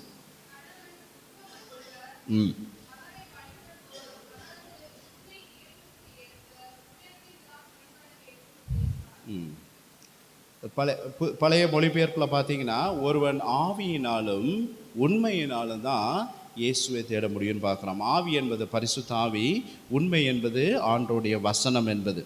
அப்போ பாருங்க, கடவுள் சொல்லுகிற இந்த காரியம் என்னவென்றால், அவர் அந்த துணையாளரை அனுப்புவார். அந்த துணையாளர் என்ன பண்ணுவார் என்றால், 14வது அதிகாரம் 25வது வசனம் பாருங்க. உங்களோடு இருக்கும் பொழுது இவற்றையெல்லாம் உங்களிடம் சொல்லிவிட்டேன். தூய ஆவியானவர் துணையாளர் உங்களுக்கு அனைத்தையும் கற்றுத்தருவார். நான் சொன்ன எல்லாவற்றையும் உங்களுக்கு மீண்டும் அவர் நினைவு கூறுவார். Price the lord. பாருங்க, அப்போ அந்த துணையாளர் வரும் பொழுது அவர் என்ன பண்ணுகிறார் என்றால், அவர் ஆண்டவருக்கு விருப்பமான காரியங்கள் அனைவற்றையும் சொல்லி கொடுக்கிறார். இயேசு என்னென்னலாம் போதித்தாரோ, அவர் வாழ்ந்த காலத்தில் நாம் வாழலை, ஆனால் இயேசு தன்னுடைய சீடர்களுக்கு எதையெல்லாம் போதித்தாரோ அதை எல்லாவற்றையும் அதே தூய ஆவியானவர் நம்ம ஒவ்வொருவருக்கும் அவர் சொல்லி கொடுக்கிறார். அப்போ பாருங்கள், இந்த தூய ஆவியானவர் அவர்களோடு இருந்த பொழுது அவர்கள் எல்லாவற்றையும் செய்யும் வல்லமை உள்ளவர்களாக இருந்தாங்க. அப்போ அதே 16வது அதிகாரம் பாருங்கள், 7வது வசனத்திலிருந்து வாசிமா.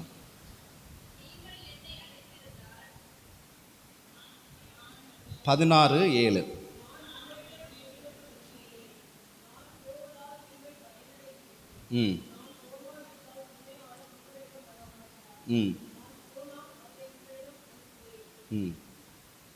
பாருங்க, இயேசு சொல்லுகிறார் தன்னுடைய சீடர்களிடம், என்னுடைய மரணம், என்னுடைய உயிர்ப்பு, இதற்கு அப்புறம் உங்களுக்கு தூய ஆவியானவர் என்பவர் அருளப்படுவார் என்று. அப்போ இயேசுடைய மரணமும் உயிர்ப்பும் அதோடு முடிந்து போகவில்லை. அதற்கு அப்புறம் என்ன சொல்லப்படுது என்றால், அவர் போகும் பொழுது என்ன நடக்குமா? துணையாளர் என்பவர் அவர்களோடு வருவார். அப்போ அந்த துணையாளர் வரும்பொழுது அவர்களுக்கு சொல்லப்பட்ட ஒரு முக்கியமான நிகழ்வு, அவர் எல்லாவற்றையும் அவர்களுக்கு சொல்லிக் கொடுப்பார், எங்கே போகணும்னு சொல்லிக் கொடுப்பார், என்ன செய்யணும்னு சொல்லிக் கொடுப்பார், எல்லா விதமான காரியங்களும் அவர்களுக்கு சொல்லிக் கொடுக்கப்படும் என்று சொல்லப்பட்டது. இது நம்ம விவிலியத்தில் பார்க்குறோம். அப்போஸ்தலர் பணி 11வது அதிகாரம் எடுங்க. திருப்பியும்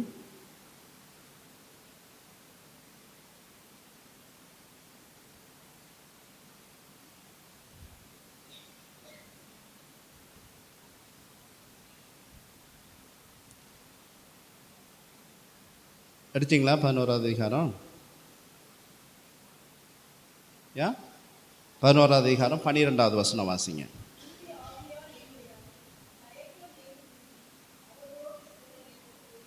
பிரைஸ் தி லார்ட். இப்போ பாருங்கள், இந்த தூய ஆவியானவர் பேதுருவை சந்தித்த பொழுது என்ன சொன்னார்னா, அவர் எங்கே போகணும் அப்படின்னு அவருக்கு சொல்லி கொடுத்தார். கொர்நேலி வீட்டுக்கு போவதற்கு, புறவினத்தார் வீட்டுக்கு போவதற்கு அவருக்கு தயக்கம் இருந்தது. நற்செய்தி என்பது யாருக்கு மட்டும்தான்? யூதர்களுக்கு மட்டும்தான் என்று நம்பிக்கொண்டிருந்தார். ஆனால் அவர் எங்கே போகணும் என்று அவருக்கு சொல்லப்பட்டது. அதே மாதிரி அவர் பேசிய பொழுது பாருங்க, திருப்பி அப்போஸ்தலர் பணி 3வது அதிகாரத்துக்கு வாங்க. 2வது அதிகாரத்துக்கு 40வது வசனத்திலிருந்து வாசிங்க.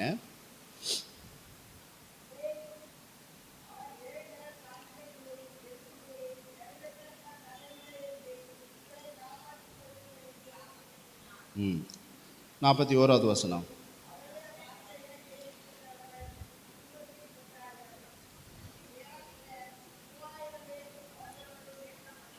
எத்தனை பேர் சேர்க்கப்பட்டார்கள்? 3000 பேர் சேர்க்கப்பட்டாங்க. Price the lord. அப்போ பாருங்க, அவர்கள் பேசிய பொழுது, இந்த பேதுரு பெரிய வல்லுநர் கிடையாது, அறிஞர் கிடையாது, ஆனால் அவர் என்ன பேசணும், எப்படி பேசணும் என்று அவருக்கு ஆவியானவர் வலியுறுத்தினார். அவர் அதை செய்த பொழுது, நாங்கள் என்ன செய்யணும் அப்படின்னு சொல்லி கேட்டு அவர்களுக்கு பதில் கொடுத்தப்பட்ட போது அவர்கள் என்ன பண்ணாங்கன்னா, அவர்கள் எல்லோரும் திருமுழுக்கு பெற்றார்கள். சபை வளர்ந்தது. அன்று எத்தனை பேர் திருமுழுக்கு பெற்று மனம் மாறினாங்க? 3000 பேர் அன்றைய நாளில் இயேசுவுக்காக கடந்து போனாங்க. 4வது அதிகாரம் பாருங்க,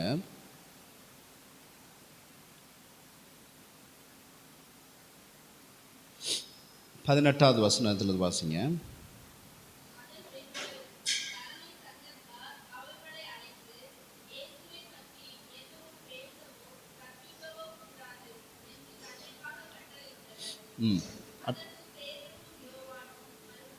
நல்லா கவனிங்க.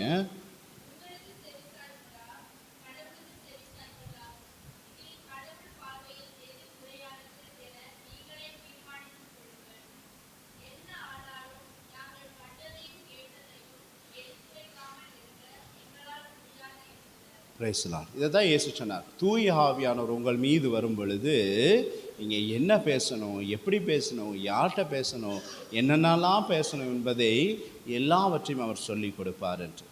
அன்று அப்போஸ்தலருக்கு மீது தூய ஆவியானவர் வந்த பொழுதும் சரி, அவர்கள் துன்புறுத்தப்பட்ட போதும் சரி, பேதுரு சொன்ன வார்த்தைகள் அதுதான். நாங்கள் பார்த்ததையும் இயேசுவை நாங்கள் பார்த்துருக்குறோம், அவர் சொன்னதை கேட்டிருக்கிறோம், அவரை தொட்டு உணர்ந்திருக்கிறோம். அதை எப்படி நாங்கள் அறிக்கை செய்யாமல் இருக்க முடியும் அப்படின்னு. இதே பேதுரு தான் நம்ம பார்க்குறோம். இயேசு அவர் சிலுவையில் அடிப்பதற்கு முன்னால் இயேசு எத்தனை முறை மறுதளித்தார்? இவரை யாருன்னே எனக்கு தெரியாதுன்னு ஓடிப்போனார். அதே பேதுரு 50 நாட்களில் ஒரு புதிய மனிதராய் மாறி அவர் என்ன சொல்லுகிறார்? நாங்கள் பார்த்த அந்த ஆண்டவரையும் கேட்ட அவருடைய வார்த்தைகளையும் வசனங்களையும் தொட்டு உணர்ந்த அவருடைய சரீரத்தையும் பிரசன்னத்தையும் எப்படி நாங்கள் அறிக்கை செய்யாமல் இருக்க முடியும் அப்படிங்கிறார். அதே 4வது அதிகாரம் பாருங்கள், 23வது வசனம் பாருங்கள், 23லேருந்து வாசிங்க.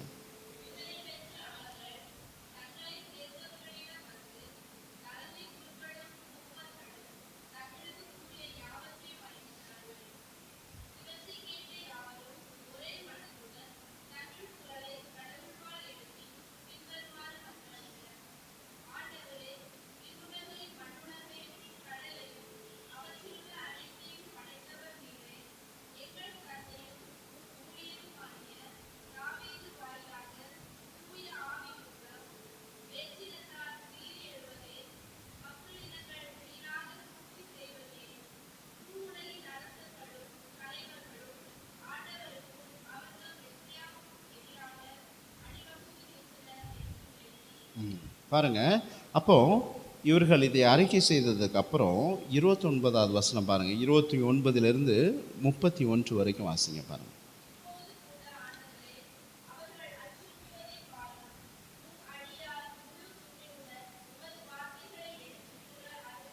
பாருங்க, நல்லா கவனிங்க.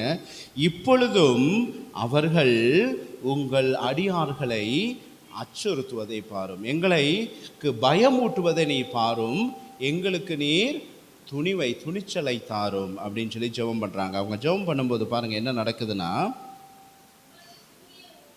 உமது தூய ஊழியர் இயேசுவின் பெயரால், நல்லா கவனிங்க, உமது தூய ஊழியர் இயேசுவின் பெயரால் உமது கையை நீட்டி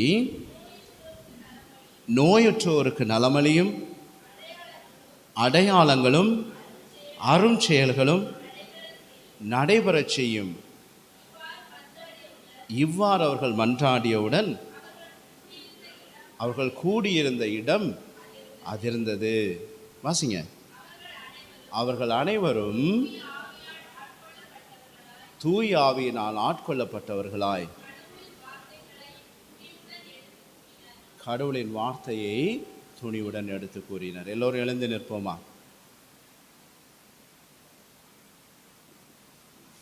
பாருங்க, அப்போ இந்த தூய ஆவியானவருடைய அருள் பொழிவு என்பது ஒரு நாள் சமாச்சாரம் கிடையாது. எப்பெல்லாம் நம்ம ஆண்டவரிடம் போய் நம்முடைய பலகீனங்களை சொல்கிறோமோ, எப்பெல்லாம் நம்முடைய இயலாமைகளை சொல்கிறோமோ, அப்பொழுது அவர் அங்கே அவர்களை ஆளுகை செய்கிறார். எப்பொழுது என்னுடைய பலகீனங்கள், பிரச்சனைகள், துக்கங்கள், வேதனைகள் ஒவ்வொன்றையும் ஆண்டவரிடம் கொண்டு போய் நான் அறிக்கை செய்கிறனோ, அப்பெல்லாம் ஆண்டவர் அவர் என்ன செய்கிறார்? அருள் பொழிவு செய்கிறார். ஏனென்றால் அவருடைய வார்த்தை உண்மையானது, அவருடைய வாக்குத்தத்தம் வல்லமையானது. அவர் நல்லவராயிருக்கிறார், வல்லவராயிருக்கிறார், வாக்குத்தத்தத்தின் கடவுளாயிருக்கிறார், தான் சொன்னதை செய்து முடிக்கும் தேவனாயிருக்கிறார். விண்ணும் மண்ணும் ஒளிந்து போனாலும் கூட என்னுடைய வார்த்தைகள் மாறுவதில்லை என்று சொல்லியிருக்கிறார். இந்த இயேசு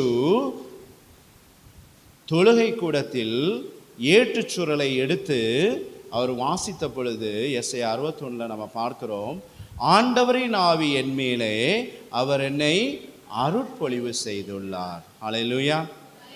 எல்லோரும் கண்களை மூடுவோமா? கண்களை மூடி கரங்களை விரித்து அன்று இயேசு சொன்ன அதே வசனங்களை இப்பொழுது நாம் சொல்ல போகிறோம். ஆண்டவரின், எல்லோரும் கண்கள் மூடுங்க தயவு செய்து. எனக்காக நீங்கள் பண்ணணும்னு அவசியம் இல்லை, சரியா?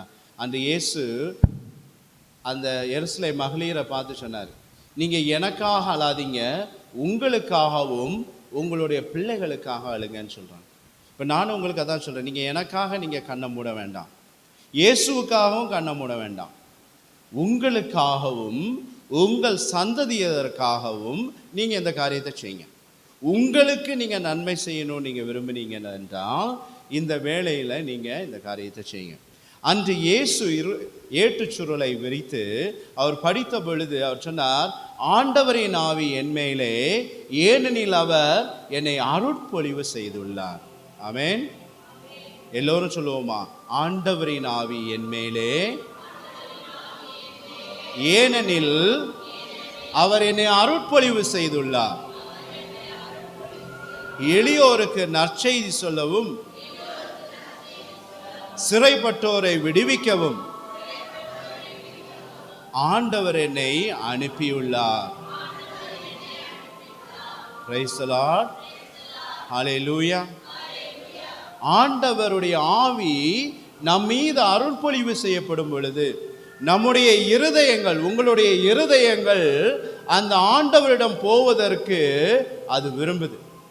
துக்கத்தினால் நான் அசுத்தமாக இருக்கிறேன் என்று வேதனைப்படுகிற இருதயங்கள் எல்லாம் அந்த இறைவனிடம் போக வேண்டும் என்று விரும்புது.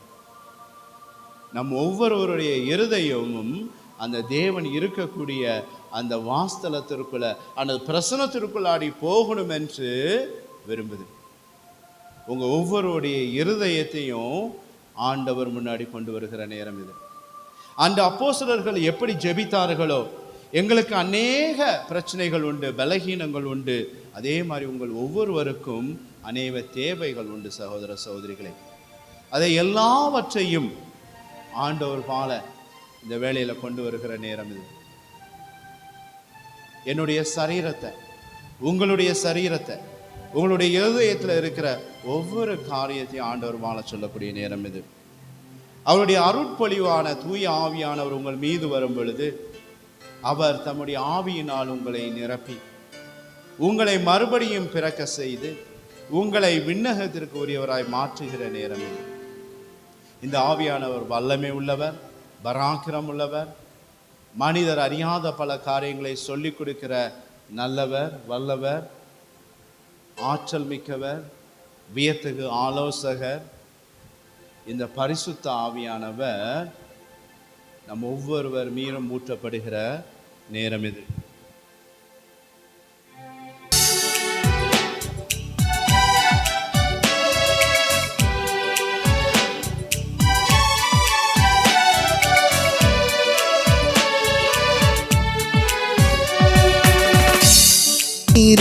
எந்தன் தெய்வ ஆவியே, ஜீவநதியே, என்னில் பொங்கி பொங்கி வா.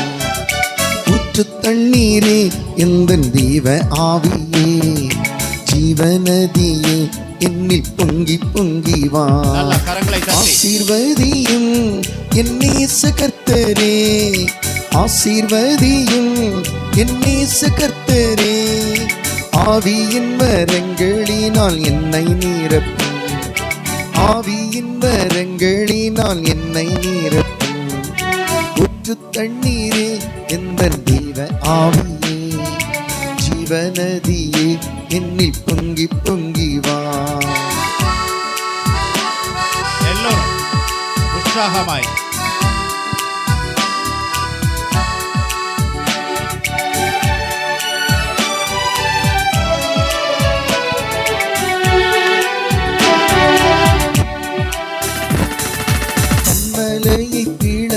வனாந்தரத்திலே கர்த்தாவே உன் ஜனங்களின் தாகம் தீர்த்தீரே. கண்மலையை பிளந்து வனாந்தரத்திலே கர்த்தாவே உன் ஜனங்களின் தாகம் தீர்த்தீரே.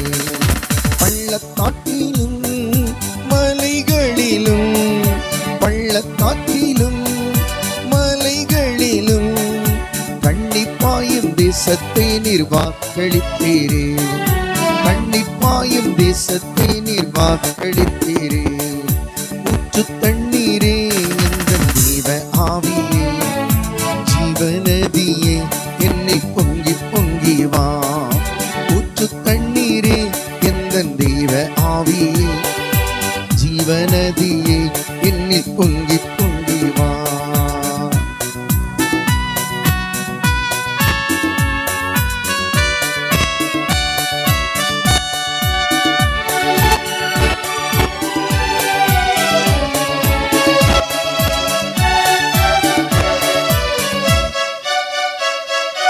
ஜீவ தண்ணீராம் இந்த நல்ல கர்த்தரே, ஜீவ ஊற்றினால் என்னை நீரைத்திடுமே.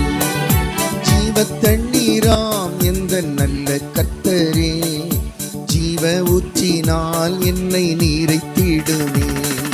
கனி தந்திட நான் செழித்தோங்கிட, கனி தந்திட நான் செழித்தோங்கிட, கர்த்தரின் கரத்தில் நித்தம் கனம் பெற்றிட, கர்த்தரின் கரத்தில் நித்தம் கனம் பெற்றிட. ஊற்று தண்ணீரே எந்தன் தேவ ஆவியே, ஜீவநதியே என்னில் பொங்கி பொங்கி வா. ஊற்று தண்ணீரே எந்தன் தேவ ஆவியே, ஜீவநதியே என்னில் பொங்கி பொங்கி வா. Praise the Lord. Hallelujah. Hallelujah. தூக்கெல்லாம் கலைஞ்சுதா? தூக்கெல்லாம் கலைஞ்சிச்சா? ஆமாவா இல்லையா? Praise the Lord. Hallelujah. So என்ன பண்ணுறீங்க அப்படின்னா, உங்களுக்கு இந்த காலை இடைவேளை நேரத்தில் உங்களுக்குள்ளே இந்த இறை வசனங்களை திருப்பி திருப்பி சொல்லிக்கொள்ளுங்க. ஆண்டவரின் ஆவி, ஏனெனில் அவர் என்னை அருள்பொழிவு செய்துள்ளார்.